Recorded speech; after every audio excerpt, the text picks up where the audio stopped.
Okay, so stand back here. Hi.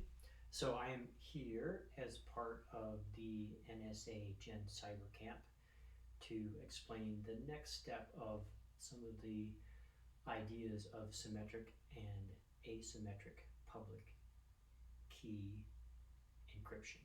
So the first one I try to give you analogies of or examples of is the symmetric key, and the example I used were these little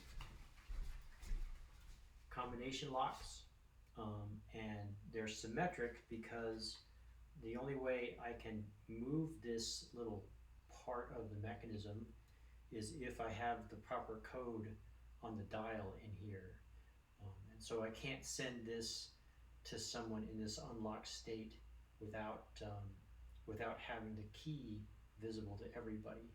So this is a mechanical analogy of what's called a symmetric key system. So let me see if I can try to illustrate a little bit of the math behind one of these systems.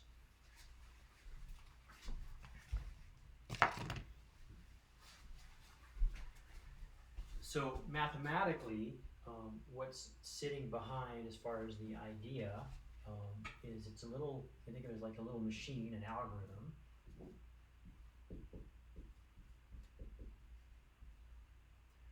This is sort of a machine, all right, that always does one thing, and one thing depends on the information you give it, all right?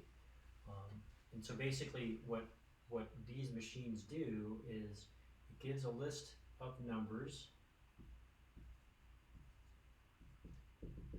out to some large number, but let's just say it goes all the way out to 5, okay, so 0 through 5.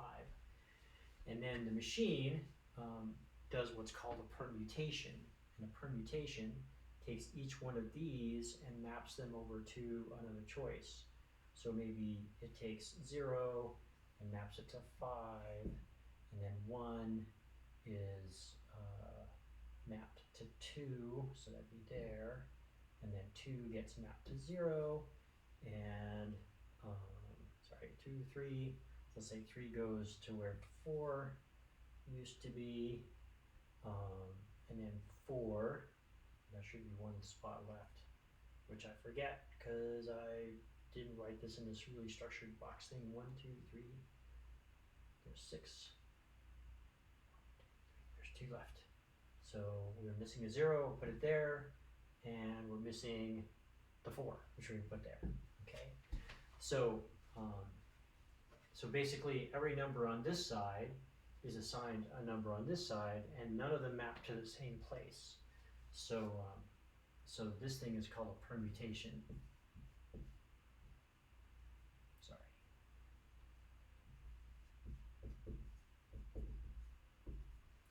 So numbers on this side to numbers on this side.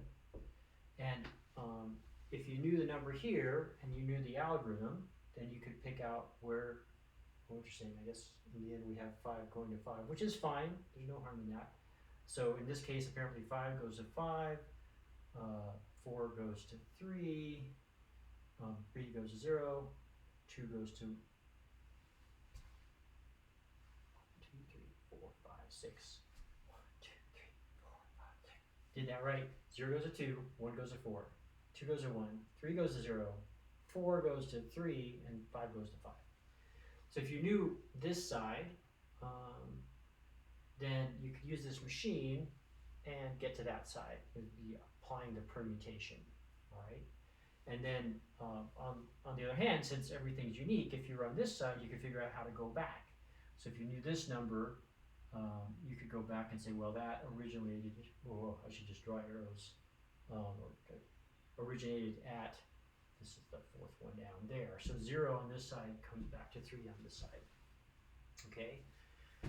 So in a symmetric scheme, you come up with a key, all right?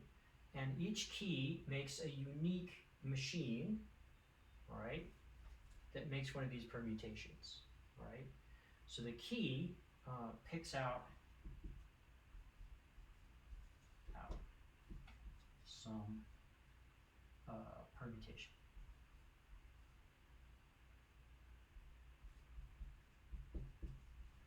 So if you know the key, you know like this goes to that, and therefore that goes to this because you know the key.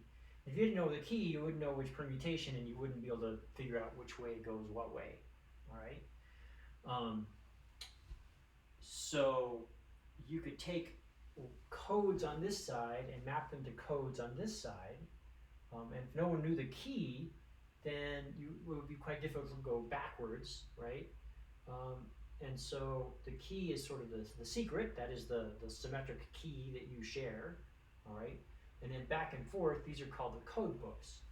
So in modern encryption schemes, this list is very long. So 2 to the 256 is a pretty common size, or 128, but let's just use 2 to the 256 for example. So 2 to the 256 means 2 multiplied by itself 256 times. And that turns into a pretty extraordinarily large number. So I did a little bit of calculating to try to give you a sense of how big that number could be. So if you had a deck of cards, a little stack of cards, right?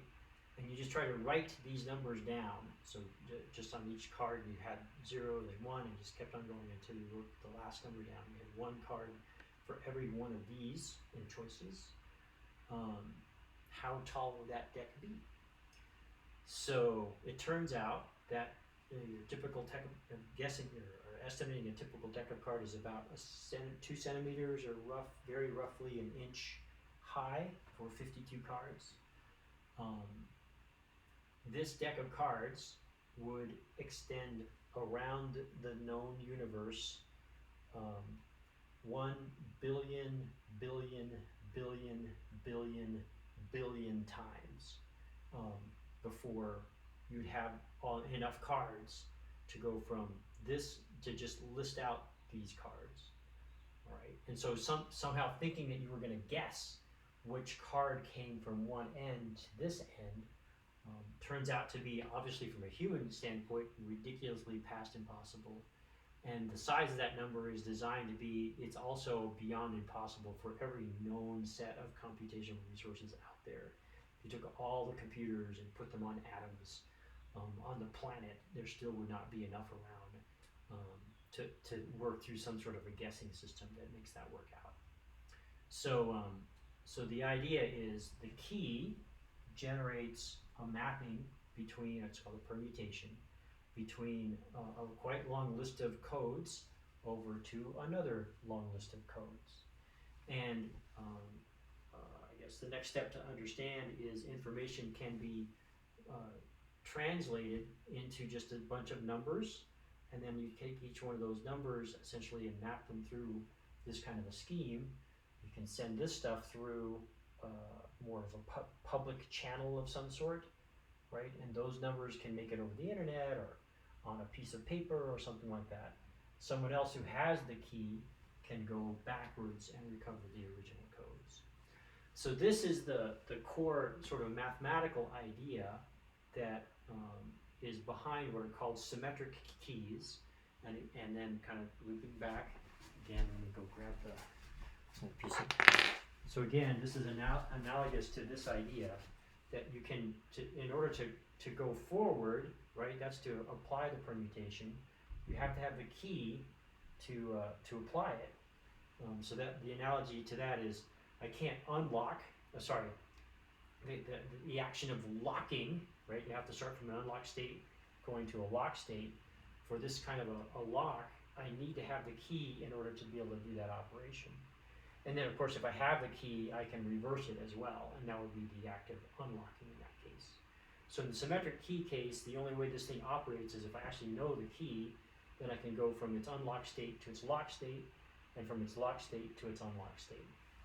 And that's the core idea of one of these encryption schemes. So the modern ones have built into modern computers. They're quite complex. There's a bunch of mathematicians and computer scientists that spent a lot of time trying to optimize them and make them efficient and also secure. For the foreseeable future, assuming that computers don't fundamentally change, so people talk about things like quantum computers. So if quantum computers don't become a thing that people have to worry about, then these schemes are very secure from the point of view of keeping secrets, so long as the secret key is not revealed. All right.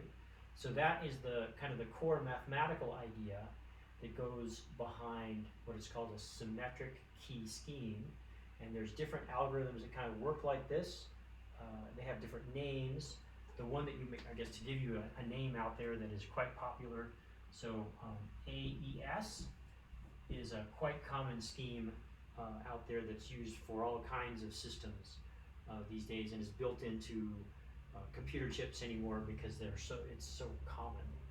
So basically, this AES is this machine that, if you provide different keys to, creates this permutation idea, and it's used for every kind of encryption schemes out there that's as popular, just kind of use.